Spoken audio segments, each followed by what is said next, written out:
Good evening, everyone. I'm Emily Alexander. And my name is Zach Whitten. So we'll be coming to you fast and heavy with what was at one point breaking election coverage. We'll be breaking down all the major components of midterm elections and what they mean. So to better understand, this evening we'll be talking to our correspondents on some of the biggest issues surrounding the election. One of the issues at the heart of this election was fear about an Ebola epidemic in the U.S., a nation where more people have been killed by vending machines than have gotten Ebola. Joining us now to explain this disease is Dr. Donna Steph from Tata Motors.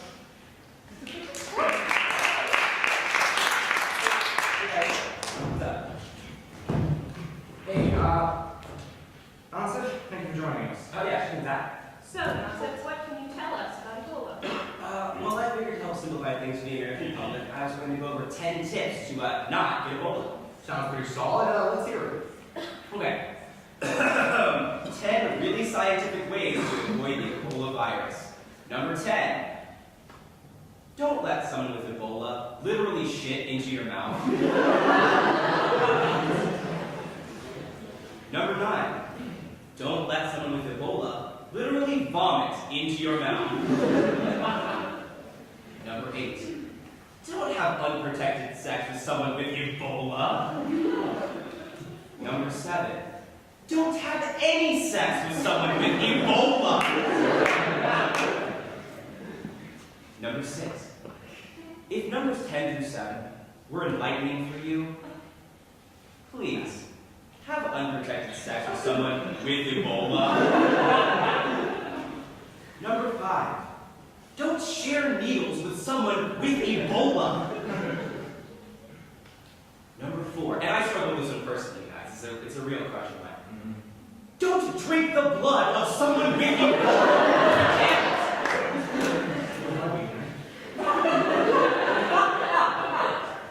Number 3.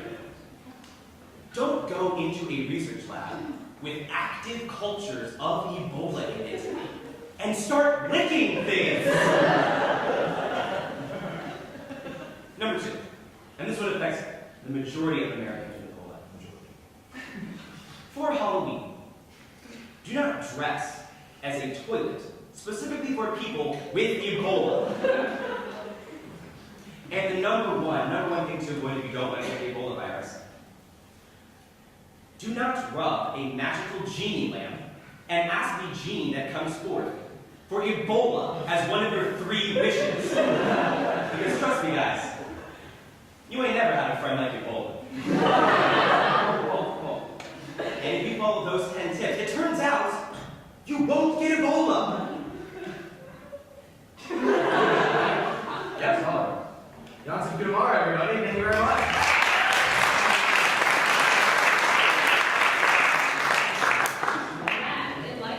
It very much was.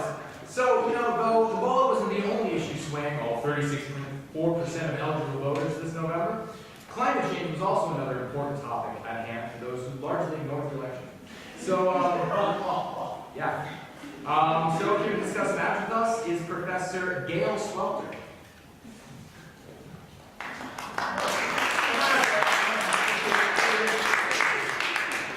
Thank you. Glad to have you on the desk, Professor. It's great to be here. I would have been here sooner, but it was storming, and then snowing, and then it was 96 degrees, and then it was 31 degrees, and I was on my way over here from York East. Well, that sounds awful. So, Professor, how is the climate going to fare under the new Republican Congress? We're doomed. Doomed? That seems like a bold claim. Many Republican congressmen are on record as climate change denialists. As a climate change expert, what is your response to that? Were you on campus Monday and Tuesday? Yeah, almost. Then I don't think it's up for debate. We're doomed. Shit. Hey, if you'll excuse me, I'm going to start building an ark with snow runners, preferably something to break any icebergs I might encounter. No one wants to be in a James Cameron movie when they grow up. No one! Gail Swelter, everyone. That seemed like a sort of important topic. Though if only there was something we could have done to make our congressman acknowledge its existence. Elected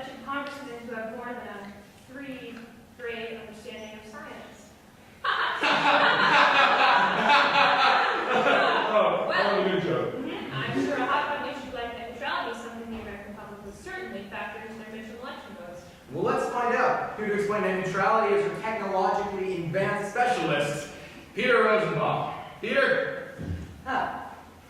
Hey guys, great to be here.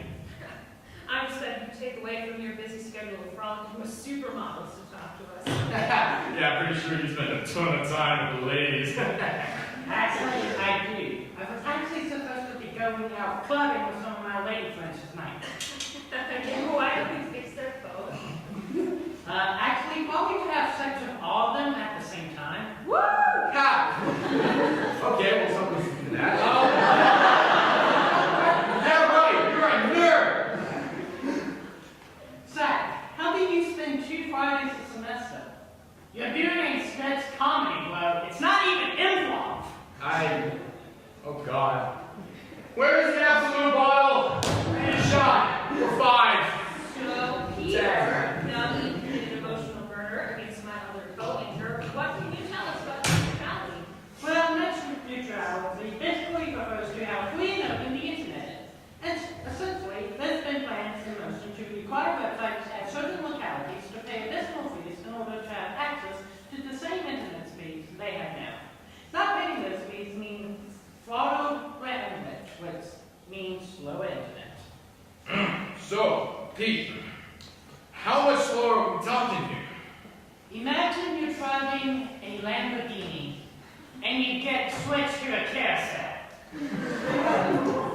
Ouch. I'm out, man. Yeah, how does the new Congress feel about net neutrality? Well, if Ted Cruz is any indication, not too bad. How anyone in the 21st century can think privatizing of the internet is a good idea blows my mind. But then again, we're the same country that bought you for-profit healthcare that requires 20-year-olds to spend $80,000 to be able to get a quick shot that may or may not allow them to live in a reasonable quality of life. Okay. Yeah, well, how do you think net neutrality impacts midterm elections? Like Ebola and climate change, voters have options without understanding the facts. Alright, so how's the future looking for the American internet? Again, Peter, welcome, everyone.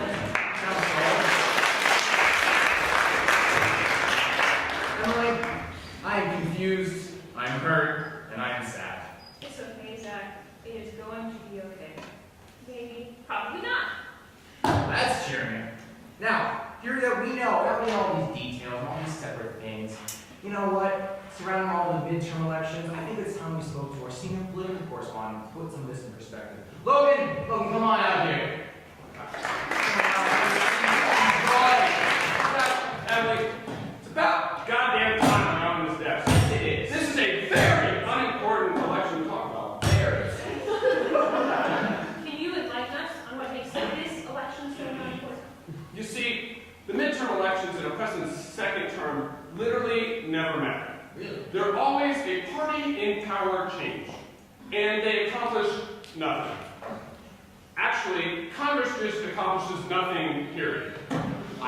So what kind of changes should we be expecting to see with the new Republican Congress? Well, Democrats will continue to be afraid to do anything resembling legislation that supports their ideas. And Republicans will continue to push forth batshit crazy legislation that is largely off the bowl of their voter base, but does well for their jargon. So, no. Is anyone going to do anything to actually help the country? No. Putting together there, I see. Oh, okay, well, whatever. How is this new Congress going to impact the president's final 2 years? Well, you remember before when bills never even made it out of Congress for the president to do something with? Mm-hmm. Well, now they get to be vetoed and die in Congress instead of dying in a goddamn filibuster. The system works, everyone! Oh, so can you see? Well, I got one, so I'll take it. I imagine when our founding fathers gathered together, they thought, if only we could labor away and die for a political system that will completely be dysfunctional in the next 250 years. So, what about any special insights about the new Congress? You're going to have to define special. If you call putting lobbyists first special, then yes, I think the new Congress, much like every other freaking Congress, will be super special. Yeah, anybody work for us, man? I freaking hate my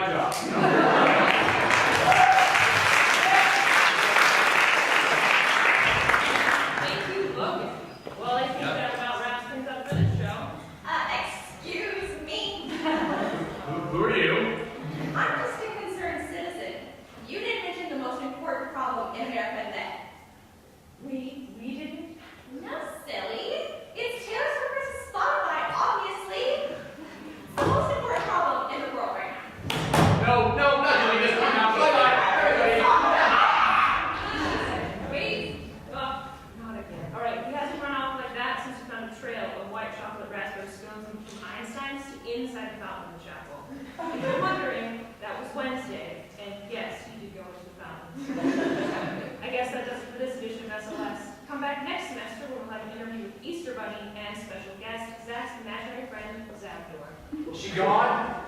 Oh my God, is she gone?